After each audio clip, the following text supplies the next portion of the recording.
Hello दोस्तों, कैसे हैं आप सभी लोग। तो आइए स्टार्ट करते हैं बिहार दरोगा प्रारंभिक परीक्षा 2025 का प्रैक्टिस सेट। और इसमें सेट नंबर 5 का हम लोग डिस्कशन करने वाले हैं। ये सेट इडुटेरिया के बिहार दरोगा वॉल्यूम 1 से कराया जा रहा है, जिसमें कुल 15 मॉडल सेट दिया गया है और अभी तक हम 4 सेट को कंप्लीट कर चुके हैं। अगर इसका वीडियो आप नहीं देखें तो जाकर देख लीजिए, वीडियो अपलोड कर दिया गया और इन सभी सेट का पीडीएफ आपको हमारे टेलीग्राम चैनल पर मिल जाएगा। वीडियो अपलोड करने से 1 घंटा पहले पीडीएफ टेलीग्राम चैनल पर डाल दिया जाता है। तो आइए आज हम लोग सेट नंबर 5 का डिस्कशन करते हैं। तो आप सभी लोग वीडियो को पूरा देखिएगा, बिल्कुल भी स्किप नहीं कीजिएगा। इसमें सभी क्वेश्चन बहुत ही महत्वपूर्ण है। तो चलिए देखते हैं पहला प्रश्न। जो भी इस चैनल पर नया है उस चैनल को जल्दी से जाकर सब्सक्राइब कर ले, ताकि जो भी वीडियो आता है उसका नोटिफिकेशन आपको जल्दी मिल सके और वीडियो को लाइक करना ना भूलें। देखिए पहला प्रश्न है, इसमें कहा गया है कि अमृत धरोहर योजना का संबंध निम्नलिखित में से किससे है। इस योजना यानी अमृत धरोहर योजना का संबंध आर्द्र भूमि से हो जाएगा। और ये जो योजना है अमृत धरोहर योजना, इसकी शुरुआत हमारे प्रधानमंत्री नरेंद्र मोदी के द्वारा इस योजना की शुरुआत किया गया और इसका मुख्य उद्देश्य था आर्द्र भूमियों को संरक्षित करना तथा इको टूरिज्म को बढ़ावा देना। एक और प्रश्न पूछता है कि प्रत्येक वर्ष आर्द्र भूमि दिवस कब मनाया जाता है। तो विश्व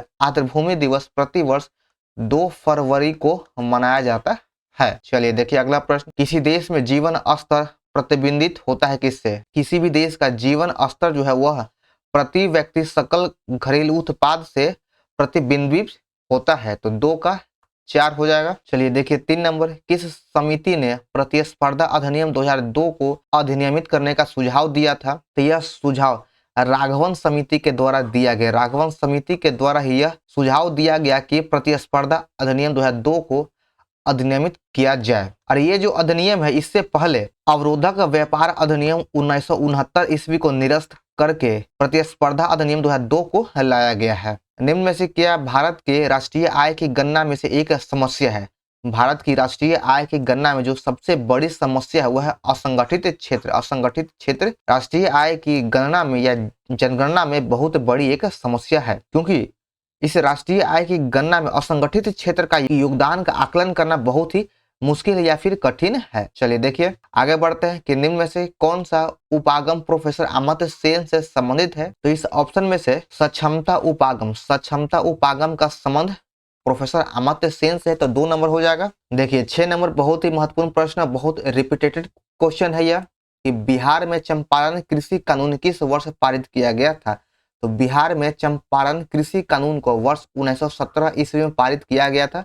और जब 1917 की बात आता है तो आप लोग जानते ही होंगे चंपारण सत्याग्रह जो है यह 1917 ईस्वी में हुआ था। महात्मा गांधी के द्वारा चलाया गया एक आंदोलन था जिस 3 कठिया प्रथा को समाप्त किया गया था। इससे जुड़ी कुछ और बातें देख लेते हैं कि कांग्रेस का लखनऊ अधिवेशन 1916 ईस्वी में हुआ था। 1916 ईस्वी में लखनऊ अधिवेशन हुआ, जिसकी अध्यक्षता अंबिकाचरण मजूमदार के द्वारा किया गया था। और इसमें हिंदू और मुस्लिम एकता की बात भी कही गई थी, या फिर कहें कांग्रेस और मुस्लिम लीग की एकता की बात था यहाँ पर। तो इसी में गांधी जी की मुलाकात राजकुमार शुक्ल से होता और राजकुमार शुक्ल ने चंपारण के किसानों का आप बीती बताया और उनकी समस्याओं को बताया और फिर जाकर के 1917 में चंपारण सत्याग्रह किया गया। चलिए देखिए 7 नंबर, जून 1945 में आयोजित शिमला सम्मेलन में कांग्रेस प्रतिमंडल का नेतृत्व किसने किया था। जो 1945 में शिमला सम्मेलन हुआ था उसका नेतृत्व अब्दुल कलाम आजाद के द्वारा किया गया। 47 का 3 नंबर हो जाएगा। और यह कांग्रेस के सबसे युवा अध्यक्ष भी थे। कमियोटी प्रथा किस क्षेत्र से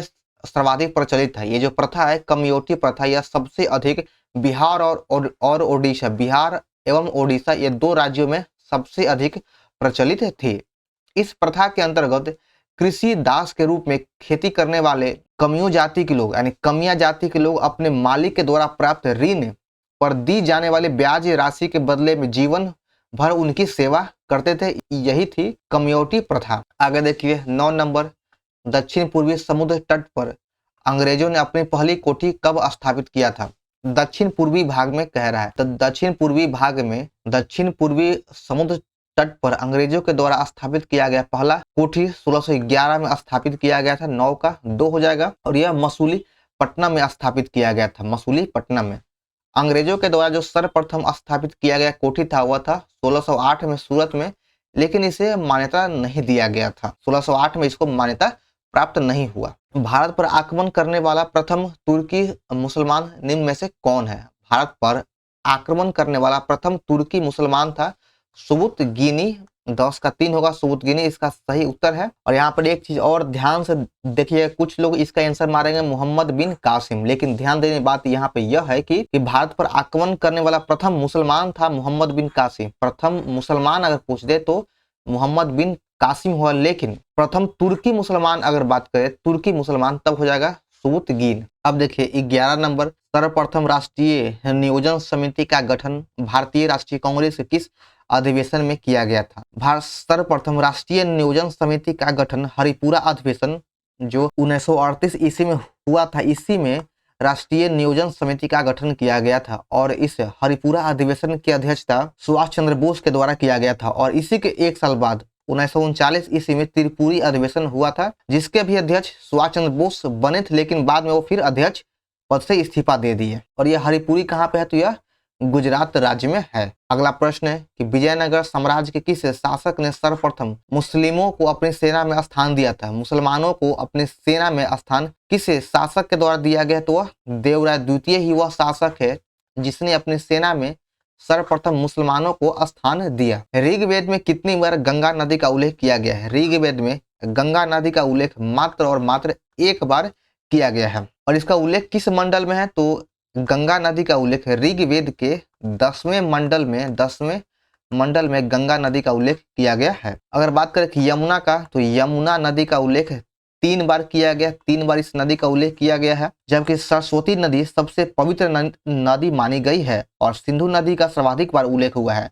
यमुना का 3 बार, गंगा का 1 बार, सरस्वती नदी सबसे पवित्र मानी गई थी और सिंधु नदी का जो है उल्लेख सबसे अधिक बार किया गया है। निम्न विद्रोहों का कालक्रम के कौन सा विकल्प सही व्यवस्थित है?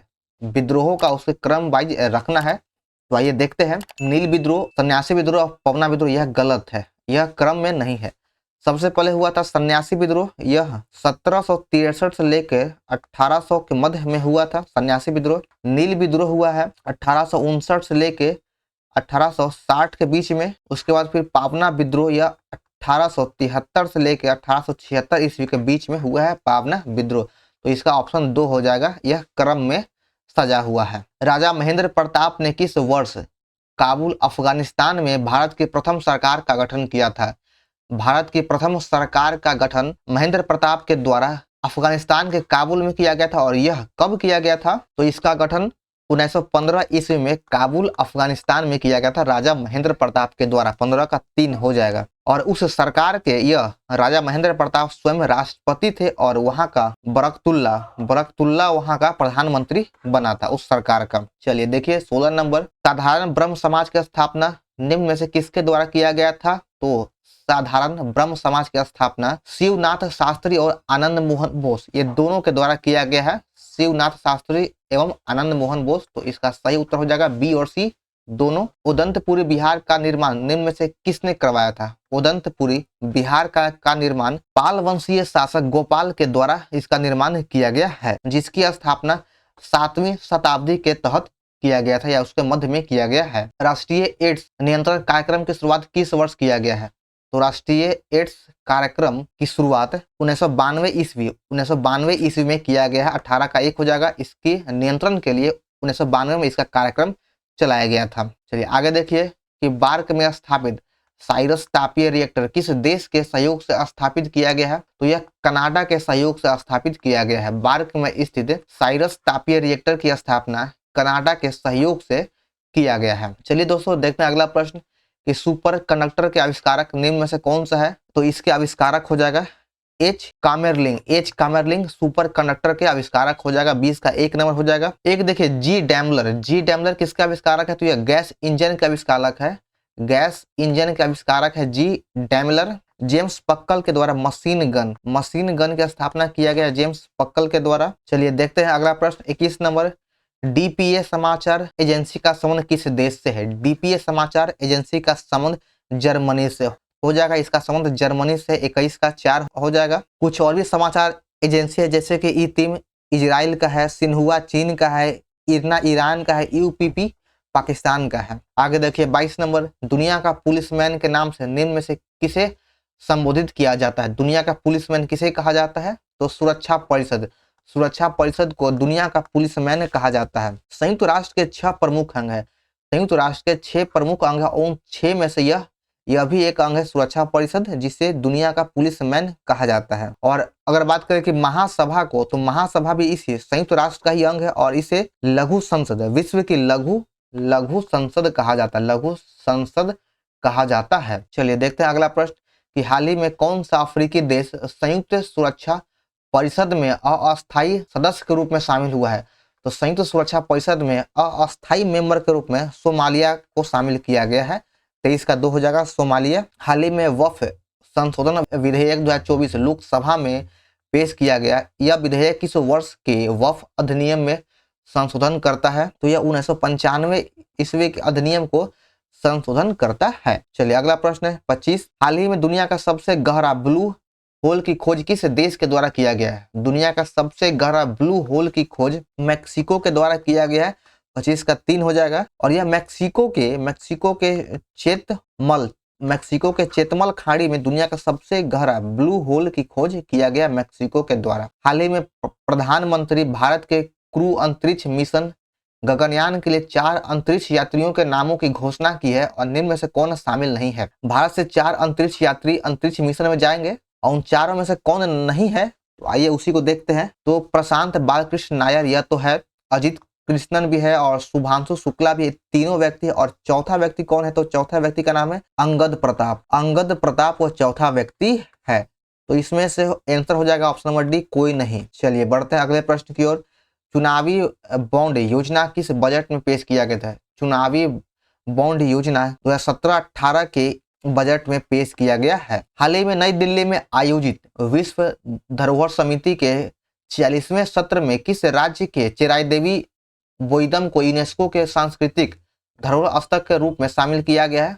तो यह जो अभी बहुत चर्चित प्रश्न है कि चिराई देवी मोइदम ये किस राज्य में है? तो यह असम है। असम में है, जिसे अभी वर्तमान में हाल ही में 46वें सत्र में यूनेस्को में इसको शामिल किया गया है। और यह चीन से आई ताई अहोम जनजातियों के राजाओं के कब्र स्थल है। प्रधानमंत्री नरेंद्र मोदी ने भारत की सबसे लंबी और सबसे बड़ी शहरी सुरंग का उद्घाटन किया। उसका नाम क्या था? भारत की सबसे लंबी और सबसे बड़ी शहरी सुरंग का उद्घाटन किया गया है, जिसका नाम है थाने बोरीवली ट्विन टनल।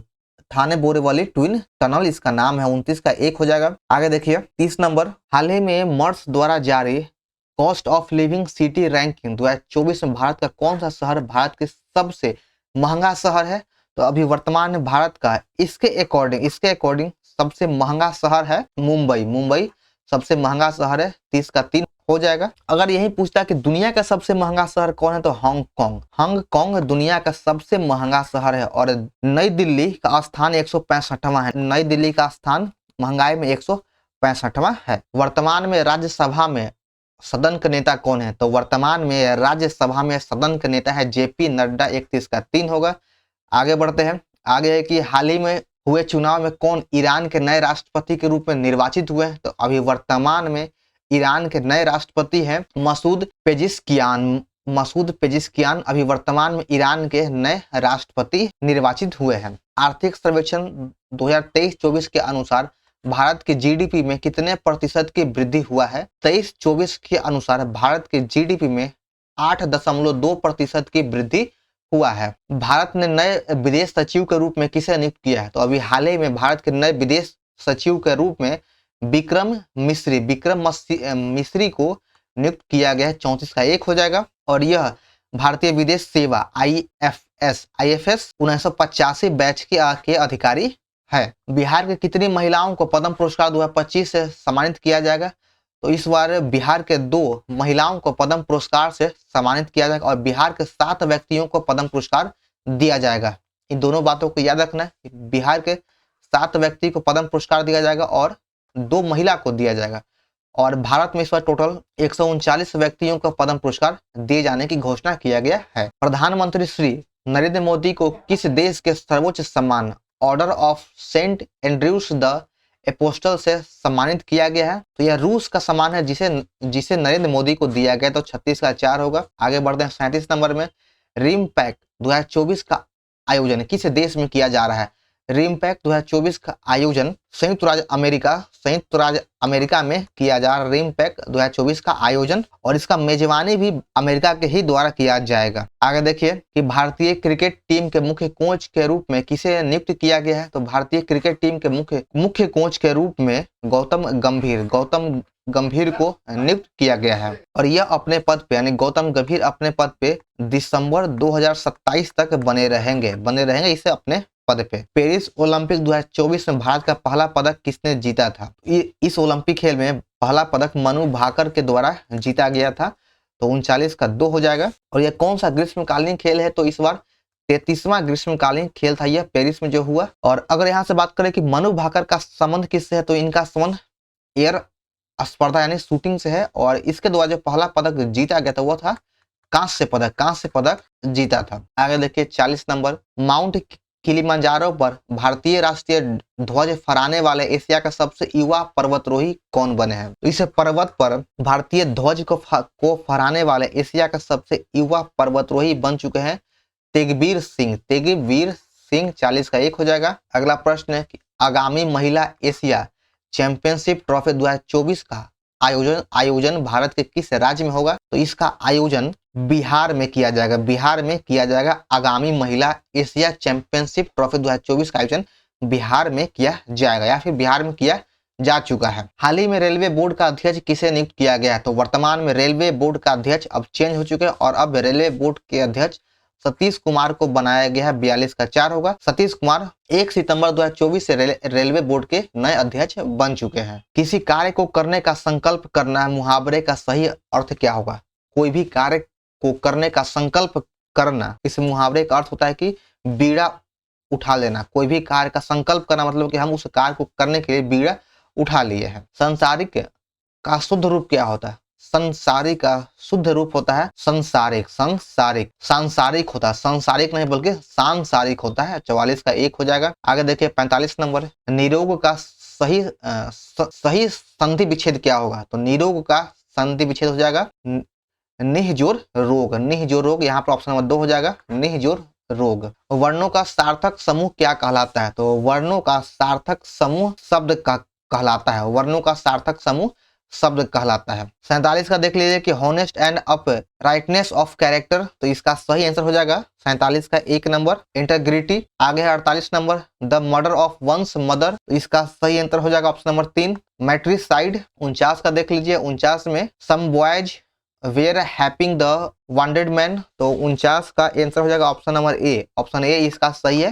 पीडीएफ डाल दिया गया, आप लोग देख के आराम से बना लीजिएगा। और उस सब्जेक्ट पर ज्यादा फोकस नहीं करना है जिसे 2 प्रश्न या 1 या 2 प्रश्न पूछा जाता है, उसके चक्कर में बाकी सभी चीजों को नहीं छोड़ देना है। अब ऐसा भी नहीं है कि 2-3 प्रश्न इंग्लिश का पूछा जाएगा और उसके चक्कर में पूरा ग्रामर पढ़ने लगिए, तो यह सही बात ना है। आगे देखिए कि ऋषि का स्त्रीलिंग रूप क्या होता है? तो ऋषि का स्त्रीलिंग रूप हो जाएगा ऋषि का 50 का 3 हो जाएगा। विश्व में सबसे पहले आधुनिक रूप से सीमेंट का निर्माण कहाँ किया गया था? तो विश्व में सबसे पहले आधुनिक रूप से सीमेंट का निर्माण ब्रिटेन में किया गया था, जिसे पोर्टलैंड सीमेंट कहते हैं। वह 1824 ईस्वी में पोर्टलैंड नामक स्थान पर आधुनिक सीमेंट का निर्माण किया गया था। पश्चिमी घाट का निर्माण दर्रों को दक्षिण से उत्तर की ओर सजाना है, यानी दक्षिण से नीचे से ऊपर की ओर सजाना है। तो देख लीजिए यहाँ से, ये दक्षिण भारत का है। तो पहले ऊपर आता है थाल घाट, यहाँ पे थाल घाट, फिर भोर घाट, पाल घाट, सेनकोटा। थाल घाट, भोर घाट, यहाँ पाल घाट, यहाँ पे सेनकोटा। ये दोनों महाराष्ट्र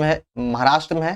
फिर ये केरल राज्य में है पाल घाट, और सेनकोटा उसके नीचे है। थाल घाट के द्वारा मुंबई से नासिक को जोड़ने वाले मार्ग यहाँ से जाता है, और भोर घाट से मुंबई से पुणे के बीच का मार्ग यहाँ पर है। पाल घाट से कोयम्बटूर एवं कोचीन के बीच का रास्ता जाता है, और सेनकोटा से तिरुवनंतपुरम एवं मदुरई के बीच का रास्ता सुगम होता है। तो दक्षिण से उत्तर की ओर करना है। तो 4-4-2 यहाँ पर 3 होगा। यहाँ पर देख लीजिए 4-2-3-1 4-2-3-1 ऑप्शन नंबर 2 हो जाएगा 52 का। नाम लिख दिए आप लोग, बस उसको सजा लीजिए। पर्वत, दर्रे, ये सभी को क्रम वाइज याद रखिएगा। कभी कभी पूछता है कि पर्वत को पूर्व से पश्चिम की ओर सजाइए, उत्तर से दक्षिण की ओर ऐसे रखिए। तो इस सभी को क्रम वाइज याद रखना है। आगे देखिए 53 नंबर, विश्व में कितने ऐसे भू आवेशित आवेशित देश हैं जो दोहरा भू आवेशित है? तो ऐसा मात्र और मात्र 2 देश है जो दोहरा भू आवेशित है। वह हो जाएगा उज्बेकिस्तान और लिechtenstein। उज्बेकिस्तान और दूसरा हो जाएगा लिechtenstein। ये दोनों जो है ये दोहरा भू आवेशित देश है। आगे देखिए 54 नंबर कि निम्नलिखित में से कौन सा झील केवल संयुक्त राज्य अमेरिका में स्थित है? इन चारों ऑप्शन में से मिशिगन झील, मिशिगन झील जो है यह केवल संयुक्त राज्य अमेरिका में है। बाकी ये तीनों झील अमेरिका और कनाडा ये दोनों देशों में फैला हुआ है। उष्ण कटिबंधीय जलवायु वाली घास एवं वनस्पति क्या कहलाती है? उष्ण कटिबंधीय जलवायु वाली घास एवं वनस्पति को ट्रोपोफाइट कहा जाता है। 56 नंबर देखिए, कोरियोलिस बल का प्रभाव न्यूनतम कहाँ पर होता है? तो कोरियोलिस बल का जो प्रभाव होता है वह सबसे कम विषुवत रेखा पे होता है, सबसे कम विषुवत रेखा पे हो जाएगा। चलिए देखिए 57 नंबर, विश्व का सबसे अधिक सक्रिय ज्वालामुखी कौन सा है? तो विश्व का सबसे अधिक सक्रिय ज्वालामुखी किलाउ ज्वालामुखी है, जो यूएसए के यानी अमेरिका के हवाई द्वीप पर स्थित है। अमेरिका के हवाई द्वीप पर स्थित है किलाउ ज्वालामुखी, जो सबसे सक्रिय ज्वालामुखी है। स्ट्रोम्बोली ज्वालामुखी यह इटली में है, इटली में है स्थित है। और इटली में एक और है एटना ज्वालामुखी, इटली में ही है एटना ज्वालामुखी और स्ट्रोम्बोली दोनों इटली में है। मैक्सिको का कोलिमा ज्वालामुखी, कोलिमा ज्वालामुखी मैक्सिको में है। आगे देखिए 58, निम्नलिखित में से कौन सा ग्रह अपने धुरी पर चक्कर लगाने में सबसे कम समय लेता है? तो बृहस्पति अपने धुरी पर चक्कर लगाने में सबसे कम समय लेता है। चलिए दोस्तों देखते हैं अगला प्रश्न कि भारत सरकार के द्वारा जल प्रदूषण को रोकने के लिए किस वर्ष जल प्रदूषण नियंत्रण अधिनियम पारित किया गया था? जल प्रदूषण नियंत्रण अधिनियम को 1974 ईस्वी में पारित किया गया। 59 का 2 हो जाएगा 1974। आगे देखिए अगला प्रश्न, सासाकावा पुरस्कार निम्नलिखित में से किस संस्था या संगठन के द्वारा प्रदान किया जाता है? ये जो पुरस्कार है सासाकावा पुरस्कार, यह यूएनईपी के द्वारा प्रदान किया जाता है, जिसका फुल फॉर्म होता है कि संयुक्त राष्ट्र पर्यावरण कार्यक्रम।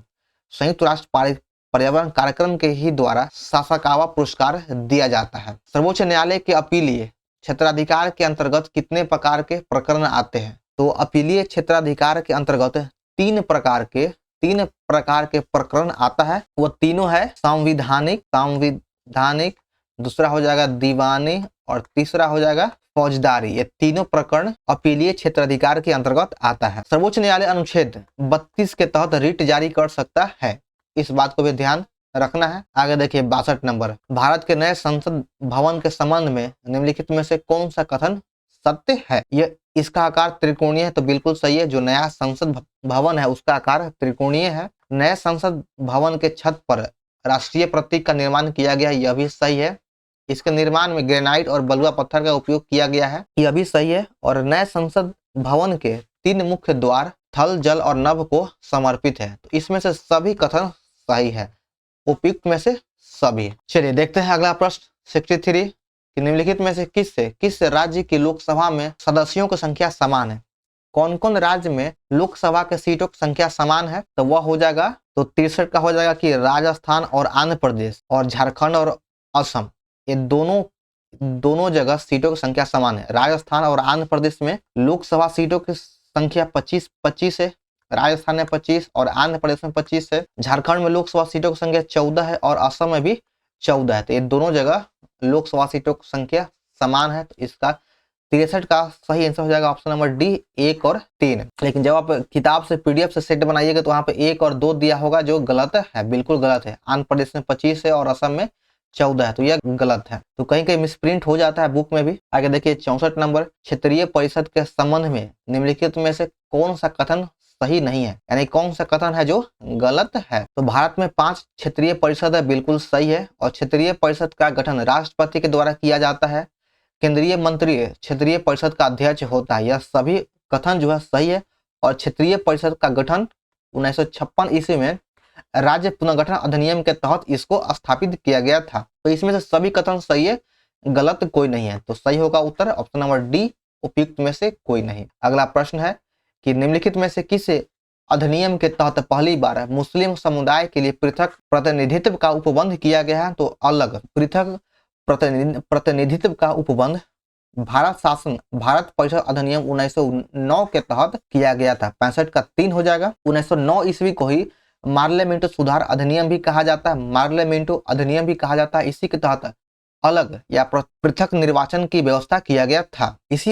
इसी अधिनियम के तहत ही पहली बार मुसलमानों को अलग या मुस्लिम समुदाय को अलग निर्वाचन का अधिकार दिया गया। चलिए देखिए 66 की संविधान सभा में डॉक्टर भीमराव अंबेडकर को पहली बार निर्वाचन कहां से हुआ था? तो इनका जो पहली बार जो निर्वाचन हुआ था वह बंगाल से हुआ था, लेकिन बंगाल के बंटवारे के बाद फिर इनका निर्वाचन बॉम्बे से किया गया था, बॉम्बे से किया गया था। तो इसका 66 का सही आंसर हो जाएगा ऑप्शन नंबर ए बंगाल, क्योंकि ये पहली बार पूछ रहा है। आगे देखिए भारतीय संविधान की प्रस्तावना की भाषा को किस देश के संविधान से लिया गया है? तो प्रस्तावना की भाषा पूछा है, तो प्रस्तावना की भाषा ऑस्ट्रेलिया से लिया गया है। अगर यही पूछता कि सिर्फ प्रस्तावना किस देश के संविधान से है, तो प्रस्तावना सिर्फ हो जाएगा अमेरिका से। प्रस्तावना कहां से लिया गया? तो अमेरिका से। प्रस्तावना की भाषा ऑस्ट्रेलिया से। ब्रिटेन से लिया गया संसदीय शासन प्रणाली, मंत्रिमंडल की व्यवस्था, यह सभी ब्रिटेन से लिया गया है। और डीएसपी यानी राज्य का नीति निर्देशक तत्व, यह आयरलैंड के संविधान से लिया गया और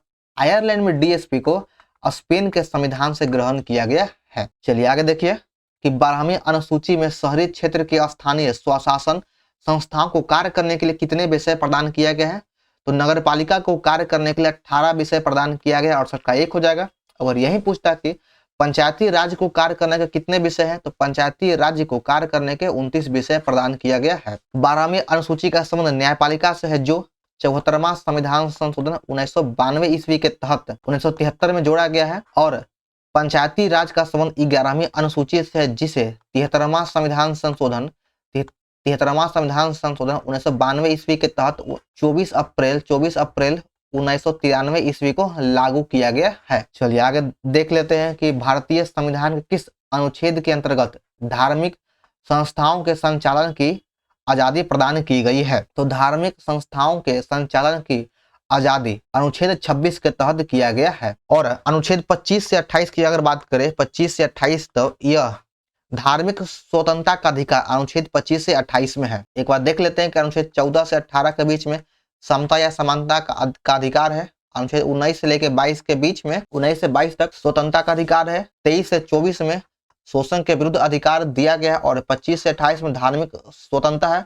और 29 से 30 में शिक्षा का अधिकार दिया गया, जो SC ST से संबंधित है। और अनुच्छेद 32 में अधिकारों के प्रवर्तित करने के विचार को दिया गया है। चलिए देखते हैं 70 नंबर की निम्नलिखित में से किसकी नियुक्ति भारत के राष्ट्रपति के द्वारा किया जाता है? तो भारत के राष्ट्रपति के द्वारा भारत के महान्यायवादी की नियुक्ति किया जाता है। नियंत्रण एवं महालेख परीक्षक की भी नियुक्ति होता है। और एक राज्य के राज्यपाल की नियुक्ति यह भी राष्ट्रपति के द्वारा ही किया जाता है। भारत के महान्यायवादी का उल्लेख अनुच्छेद 76 में किया गया है। नियंत्रण एवं महालेख परीक्षा का उल्लेख अनुच्छेद 148 से 151 तक किया गया है। चलिए देख लेते हैं आगे। 1 पिकोग्राम किसके बराबर होता है? तो 1 पिकोग्राम 10 के पावर माइनस 12 ग्राम के बराबर होता है। 71 का 2 हो जाएगा। 10 के पावर माइनस 15 ग्राम यह हो जाएगा फेम्टोमीटर। 10 के पावर माइनस 9 मीटर तो यहाँ पे हो जाएगा नैनोमीटर। और 6 हो जाएगा -6, तो इसे कहते हैं माइक्रोमीटर। चलिए देखिए 72 नंबर की किसी विलयन की लवणता का मापन करने वाला उपकरण क्या कहलाता है?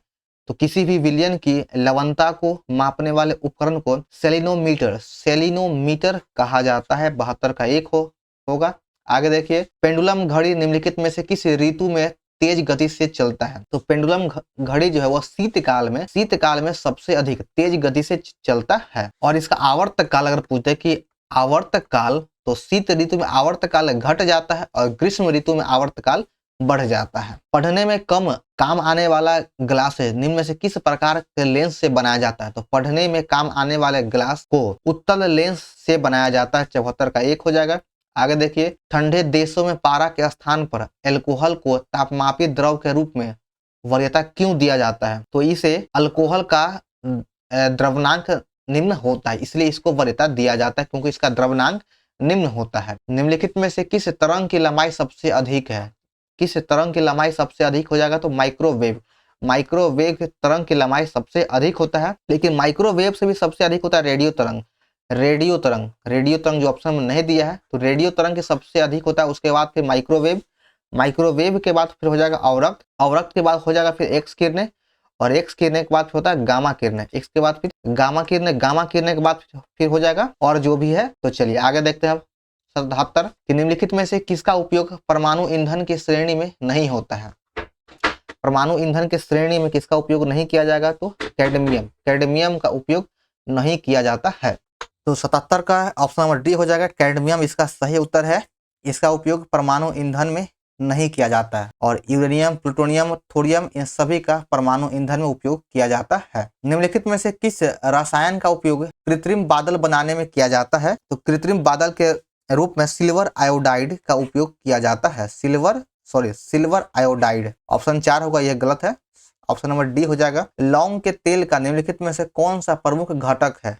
लौंग के तेल का सबसे प्रमुख घटक है यूजेनॉल, यूजेनॉल इसका प्रमुख घटक है। आगे देखिए 80, बायोगैस में मुख्यतः कौन सी गैस होती है, तो बायोगैस में कार्बन डाइऑक्साइड तथा मीथेन ये दोनों गैस होता है। तो 80 का 4 हो जाएगा, कार्बन डाइऑक्साइड और मीथेन। 81 देख लीजिए कि निम्नलिखित में से कौन सा कथन सत्य है। टेफनॉल तथा डेकोन बहुलक है, बिल्कुल सही। टेफनॉल तथा डेकोन ये दोनों बहुलक है।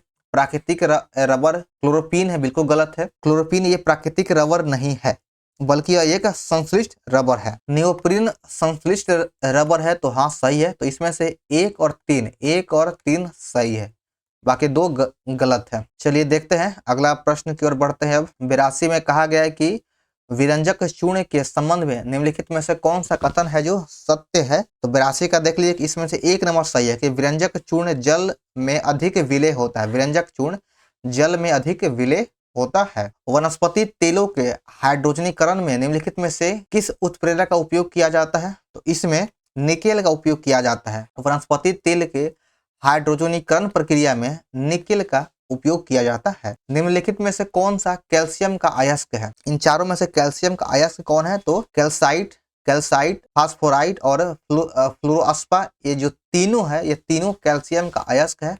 तो ऑप्शन डी हो जाएगा उपयुक्त में से सभी। कैल्सेराइट का फॉर्मूला होता है CaCO3 कैल्शियम कार्बोनेट। फास्फोराइट का फॉर्मूला हो जाएगा Ca3PO4 PO का होल 4 हो जाएगा। और फ्लोरोअस्पार का सूत्र होता है CaF2 इसका फॉर्मूला होता है। अम्ल कण के 2 धन आवेश होते हैं, इसका द्रव्यमान लगभग किसके बराबर होता है। अम्ल कण के 2 धन आवेश होते हैं और इसका जो द्रव्यमान है वह हीलियम के एक परमाणु के नाभिक के बराबर होता है। 85 का 2 हो जाएगा। आगे देखिए 86 नंबर, निम्नलिखित पदार्थों में से कौन सा पदार्थ खाने की वस्तु के प्रशिक्षण में उपयोग किया जाता है। तो खाने के वस्तुओं को प्रशिक्षण में सोडियम बेंजोएट का उपयोग किया जाता है। सोडियम बेंजोएट सही उत्तर है। अपमार्जक क्या है, तो अपमार्जक एक तरह का शोधन अभिकर्ता को ही अपमार्जन कहते हैं। आगे देख लीजिए अगला प्रश्न, निम्नलिखित में से कौन सा सही सुमेलित नहीं है, यानी किसका मिलान है जो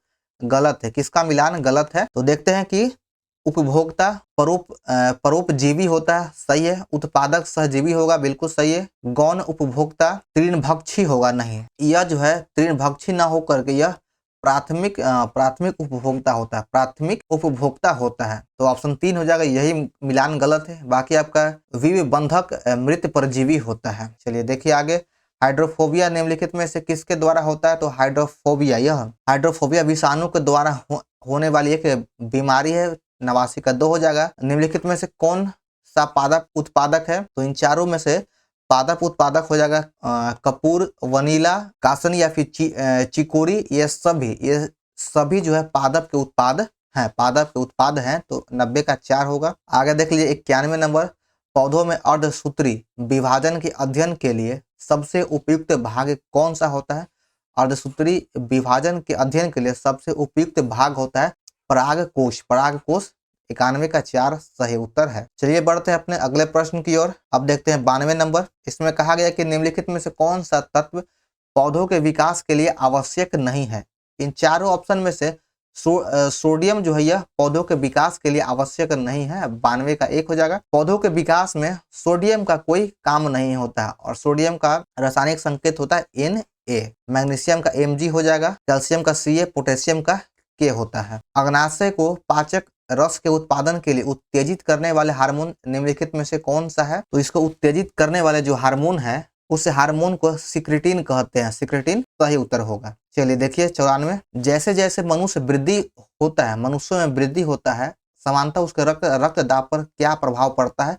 तो उसके रक्त दाब पर बढ़ जाता है, उसका रक्त दाब बढ़ जाता है। 94 का 1 हो जाएगा। 95 देख लीजिए, मानव शरीर में ऊतकों का निर्माण निम्नलिखित में से किससे होता है? मानव शरीर में ऊतक का निर्माण प्रोटीन से होता है, प्रोटीन से ऊतकों का निर्माण होता है। 96 में कहा गया है कि किसी निश्चित राशि पर 2 वर्षों में 8% की दर से साधारण ब्याज और चक्रवृद्धि ब्याज का अंतर 2.56 रुपया है, तो उसकी राशि क्या हो जाएगा? तो इसका 2 वर्ष का दिया गया, तो इसका फॉर्मूला होता है PR² बटा 100 का स्क्वायर। इसका शॉर्ट ट्रिक है, यहाँ पे कर लीजिए।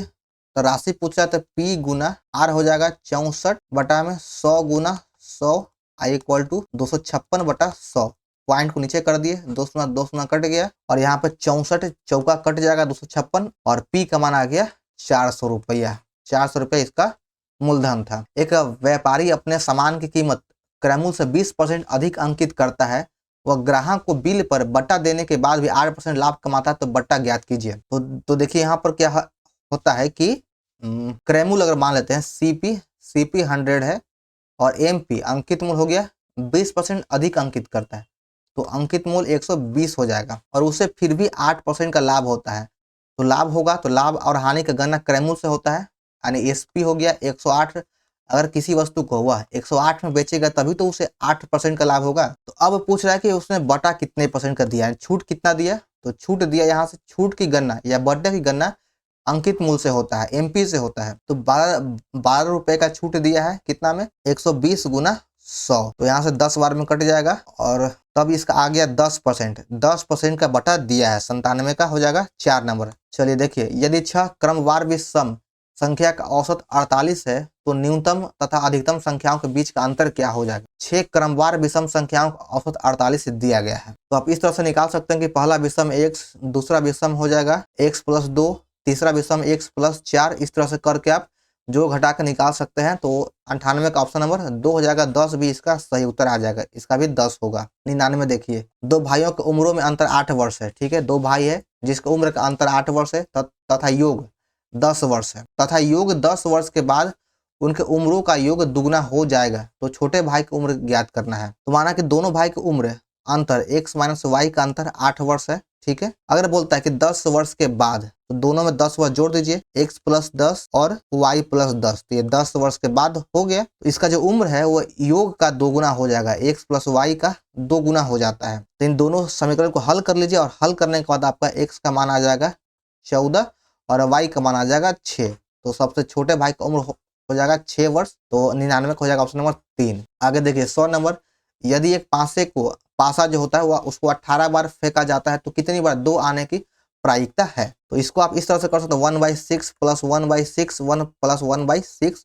इसको 18 बार लिखना है और 2 आने की प्रायिकता कितनी हो जाएगी? तो 2 आने की प्रायिकता 3 बार होगा, क्योंकि आप अगर हल कीजिएगा तो इसका आंसर 3 आएगा। तो 3 बार 100 का 1 नंबर हो जाएगा, क्योंकि जब आप एक पासे को एक बार फेंकते हैं तो 2 आने की प्रायिकता मात्र 1 होता है और टोटल नीचे लिखा था तो 6।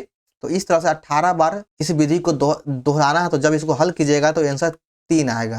तो 100 का 1 नंबर हो जाएगा। तो चलिए यहाँ से सेट नंबर 5 भी समाप्त होता है। तो आप सभी का 5वें वीडियो का प्लेलिस्ट बना दिया गया, तो आप सभी लोग अगर पीछे का वीडियो नहीं देखें तो जाकर देख लीजिए। और यहाँ से ये वीडियो आपको कैसा लगा कमेंट जरूर करें और इस सेट में आपको कितना नंबर आया यह भी बताइए। तो चलिए फिर मिलते हैं फिर नेक्स्ट वीडियो में। जय हिंद।